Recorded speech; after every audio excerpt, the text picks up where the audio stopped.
Okay. I just committed brand suicide. What I mean by that is I decided after a year and a half of running with the We Are All In name and trying to build it into something that I was going to stop and rename everything. I'll go back to why this happens, but I did want to talk about it on a broader concept and why this came about. The first and foremost reason was that I think it was more like a placeholder. When I started All In, it was kind of on the back end of nonprofit kind of falling apart and going into disarray and dissolution. Because that became such a problem, I wasn't ever really able to talk about why I chose the name or the origin story behind it. I was really just scrambling, and the word All In I really liked. It came from my friend Kenton, who was explaining it to me. So I really liked what it meant, and I liked the background of it. It really made sense as a word for transformation and movement, and that really matched kind of what we did. However, the pronunciation of the word is off. Like, I thought I could get over it because it was like when people read it in English, they read All In. But that's not actually how you pronounce it. It's ayin. And now whenever I see it, I can't unsee it. And so it never worked as that like double entendre. But let me back up a little bit and just talk about kind of like how this came about. The first and foremost reason was I have felt weird about the combination of things. Like, I'm sitting in my building and we've built this place that is kind of an anomaly. You know, it's a gym, sure, but anybody who trains there doesn't think of it as a gym. And there's a sauna cold plunge there, but most people that are in the sauna cold plunge, they're unaware of the gym. They don't even know it's back there. They're just coming in as like customers or whatever, as a brick and mortar sauna cold plunge company. And then upstairs, we have our offices. And so upstairs, the office, there's a lounge, there's like a podcast studio. It's where I get most of my creative work done. You've obviously seen it in the background of some of these things that I've filmed, and it's in the background. It's everywhere. So and a lot of people have visited, and they'll recognize that that's kind of where everybody corrals and has discussions, and there's a cafe up there. We make coffee, we do all sorts of stuff. It's a very strange place. Sitting up there one time, I just noticed kind of strangely that people don't like to leave. Even after training sessions, they like to just kind of hang out. And I was laughing because I was like, oh, people don't have anywhere to go. I guess there's no, I go there because it's my building and I get to like hang out there. But generally speaking, when I'm there and people come like bother me, I'm bothered. I'm like, God, why are you bothering me? But I get it now in looking at like what we've made. We've made a place that is beyond fitness. It's not really what happens there. What happens is that it has become a place, all things considered, is where you can like develop yourself. It's where you can work on yourself. It's where you can have discussions with other people who are doing the same thing. And this is actually probably at the core of it, the most important concept. So what I was thinking about and kind of laughing to myself about was like, oh, I've been trying to like treat this as like a separate limb, a separate piece of, a fitness side of the business that we do. And Aaron has the diagnostic side. And then there's like the cold plunge recovery place. That's a different side. And the online thing is different from the in-person thing. And I'm thinking about all these different things that like are scattered. And with the idea that I kind of stumbled on was like, man, I bet people would just want access to kind of the whole thing. I bet people need not just like, I'd hate to call it even a co-work space, but a third space of some place. It's not your work, it's not your home, and it's not necessarily a commercial building, even though like obviously it costs something to run. But the concept would be a members only place, a place where you have proven that you come from a similar background and you're working on something that uses our philosophy and you can gear it towards whatever project that you're working towards. That's actually kind of the first idea. And the first name that kind of came to mind, funny enough, was this word Stoa. And this will tell you a little bit about the process and where I came from. And I was like, oh, well, clearly I can call it something cool because I'm a sucker for cool names. Stoa is kind of the Greek term for the end of a marketplace, but it really refers to kind of the architecture or the structure of a building thing that, by historical means was where people would argue and debate and have discussion in public. It's kind of like a public square of sorts, but it became famous because Zeno was basically stranded there, and he would have his philosophical discussions under there. And that is what, the people of the Stoa became known as the Stoics. And so it was a place where this philosophical inquiry shaped the face of almost all Western civilization, and it was basically a porch.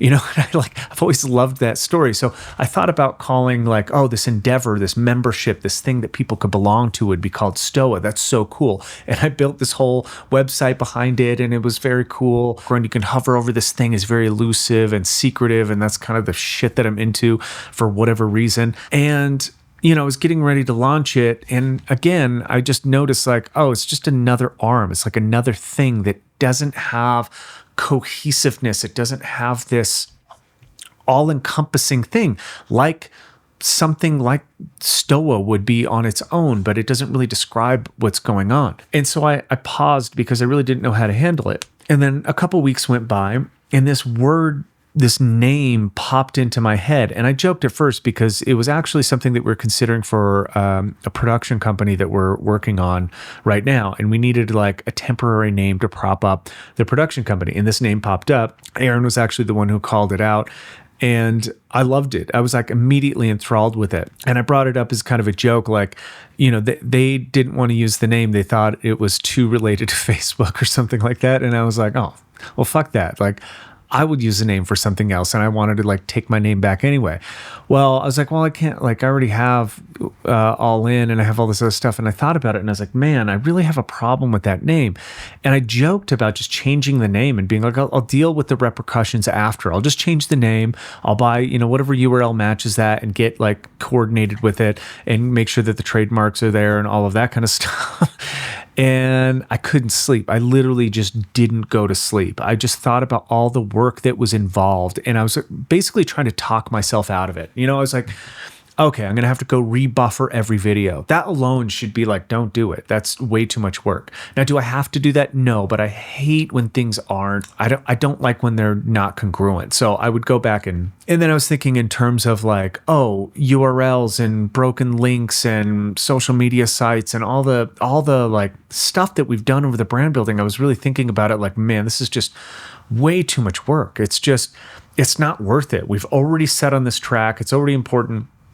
And I brought it up to Josh Tyler after we recorded the episode. I told him what the name was, and he was just like, okay. He's like, yeah, you have to do it. It was just yeah, but you don't understand how much work is involved into it. And he said the same thing. He's like, when has that ever been the thing that stopped you from doing what you wanted to do? Because it's a lot of work. That's what's going to scare you off. And I laughed at that. And then I was like, to some degree, he's right. I'm looking for an excuse not to do it for sure, but I'm actually trying to confirm the fact that I am going to do it. And once I decided that I was going to do it, it was essentially just a decision of what has to happen first. As soon as all the legalities and the doing business as is taken care of, it was a no-brainer, So essentially, I just did it. And what you'll notice today is that although all of the links and the URLs for We Are OLLIN point back, obviously, to the same thing, and they will for a while. I'll own those for a bit as I slowly change everything and I kind of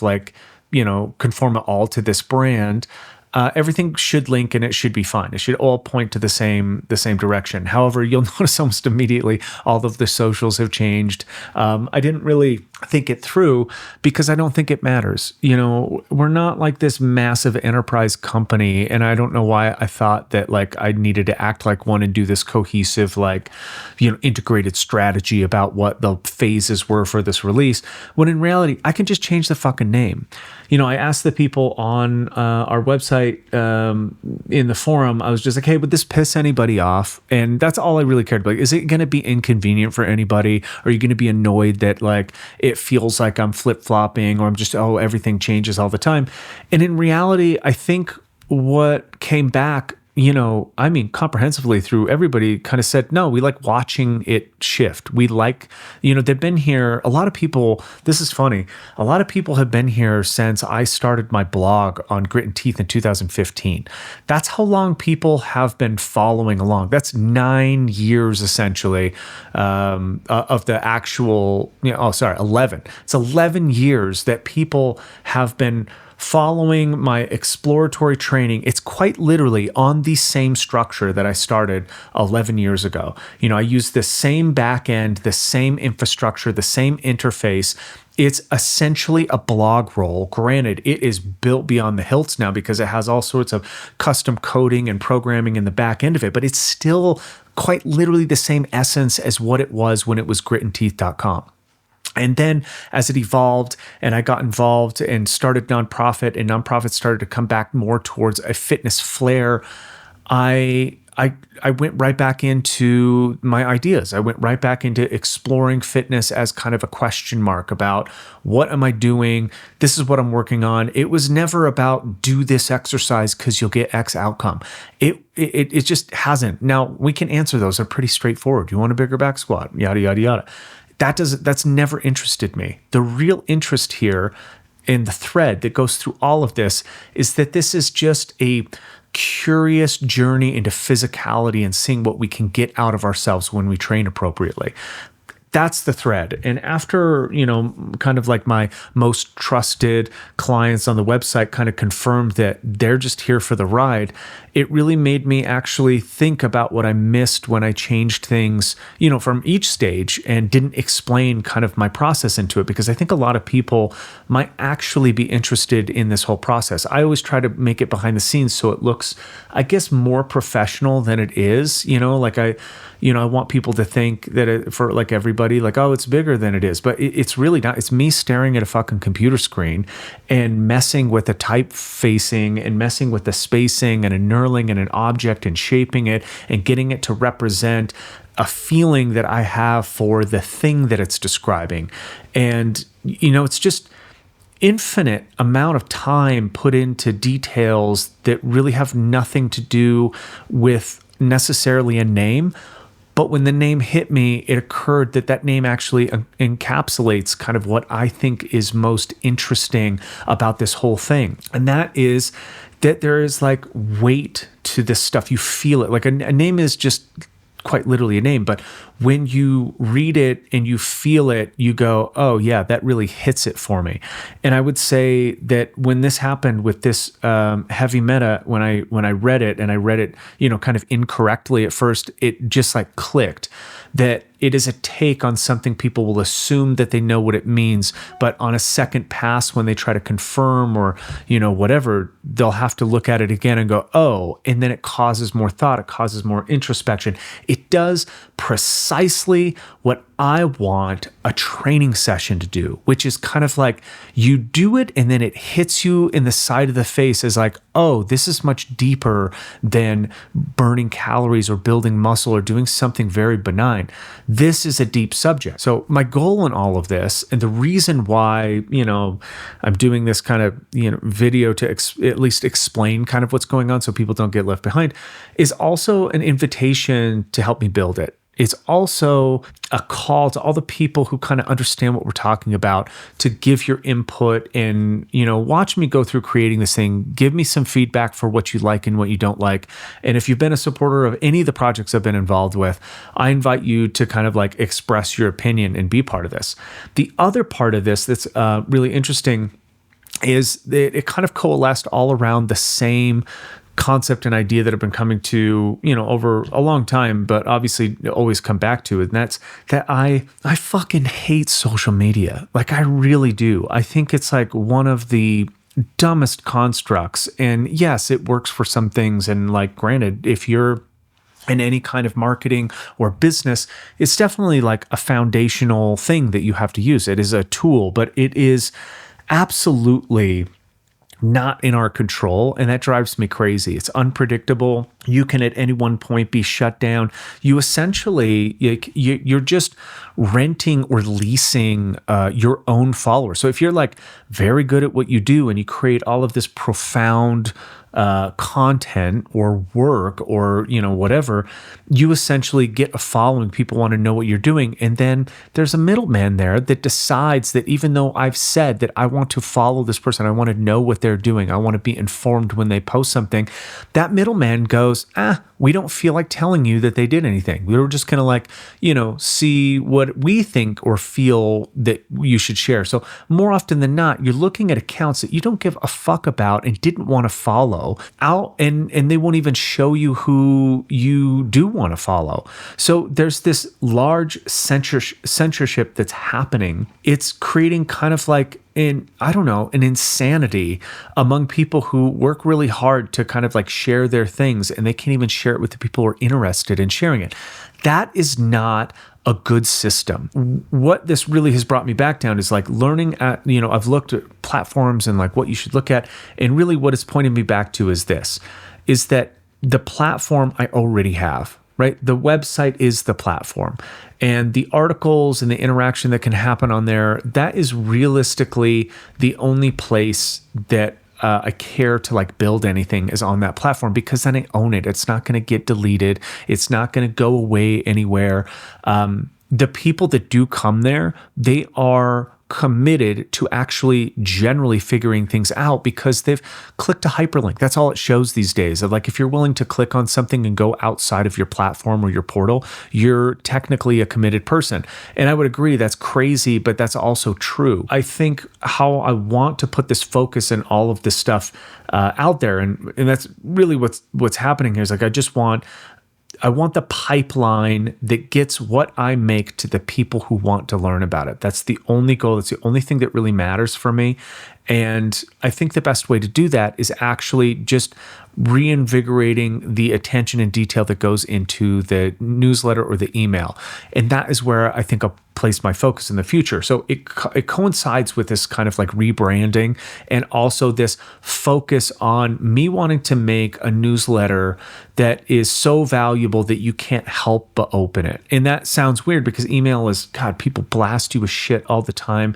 It's fucking annoying when it's just garbage or a 15% off. It's just trying so hard to capture, it's like, it's advertising slop in most of the case. If you send 10 emails and, somebody only opens like one of them, that's not a good fucking email. Like, I don't want to pollute people's boxes. So my commitment to it is making the email, which is kind of the only true way to notify people that want to know about your stuff, is to commit to making it the most valuable source for, say, fitness that you could possibly get. Give you a new standard for what you expect in a fitness newsletter or fitness content. And I think this is the best way to do it, to be honest. Now, it's always going to be smaller. This is not going to quote unquote go viral or be the best way to spread, but it's the best way to talk to an audience that has raised their hand and said, I want to know what you're doing. I want to know more about your ideas. This is, to me, the only true path. It's the only way to do it. And so that is what I want to put my focus back into. It's, dispelling kind of fitness myths, but then giving people actually like training truths to some degree, like giving them some kind of knowledge that makes sense given how much misinformation is out there about fitness. So I hope this helps explain a little bit. The plan from here on out is to actually take you along the journey, show you the things that I'm working on, not just in the rebrand, but in the business itself, because I think that to me is very, very fascinating. I think people misrepresent marketing. They don't show it in the light that I actually now understand it. And I would say that I misunderstood it for a long time. But marketing is a core feature of obviously, getting good ideas out there. Marketing has almost nothing to do with sales, other than that is usually what people use it for. Marketing could sell anything from commerce to ideas, and that's really what we're doing. And people that are disgusted by marketing, I would agree with you. I'm disgusted with lots of popular topics, but I would say that they misunderstand it. And what I want to do is actually expand on my thoughts in marketing and business, because that is actually a huge a huge subject that we've developed in the past couple of years that I've had to learn the really hard way. For those that want to like cringe at this or say like, oh, I fucking hate marketing, I'd be like, if you're interested in business but not marketing, and we could just say business is the, I would say it's the proliferation of your ideas. Like, I have an idea. I think it's valuable. I want other people to understand my idea. Business is the way that you sell that idea to other people, either monetarily or just through a convincing argument. Marketing is how you package that concept. And to do business without marketing is kind of like, I don't know, it's like sailing but refusing to understand the weather. And those two things go hand in hand. And I think that's why the rebrand was really important to me, because it encapsulates not just a cool name or the thing that I like or the logo or whatever. And I'll walk step by step kind of how I design this stuff. But it really, gives me an opportunity to talk about the whole structure of what I've learned about marketing and branding and the business side of it. So I hope that explains a little bit. If you are interested in the newsletter, by all means, check it out. You can sign up for it. I will put a link at the bottom of this video so you can start signing to the newsletter. It will drop once a week. I will make sure that it's valuable. I will not send you an email unless it is something that I want to read again. And this is how this is, my discernment for whether I should send an email is if I can write the email or I can write the article that goes with the email. And then when I send it to myself, I actually read it again for probably the 5th time. But if I don't want to read it, I'm not going to send it to somebody else. So it's something that also doesn't take any kind of risk. If you sign up for this newsletter and it is not what you're looking for, just cancel it, unsubscribe. It's not a big deal. But I guarantee if you're looking for information or new thoughts on fitness or training concepts, anything having to do with those subjects and somewhat philosophy, obviously, because we hit that hard, this newsletter is going to, I argue, it's the only place that will have the information of its kind. So if you want to follow along, that will be posted at the bottom. The new website is www.weareheavymeta. I'll explain a little bit more about the name in the next video, and we can kind of start this foundationally. I'll talk about, deeper things into like why that name resonated and what it came from. And I'll go into a little bit more detail about metanoia. Anyway, thanks, guys.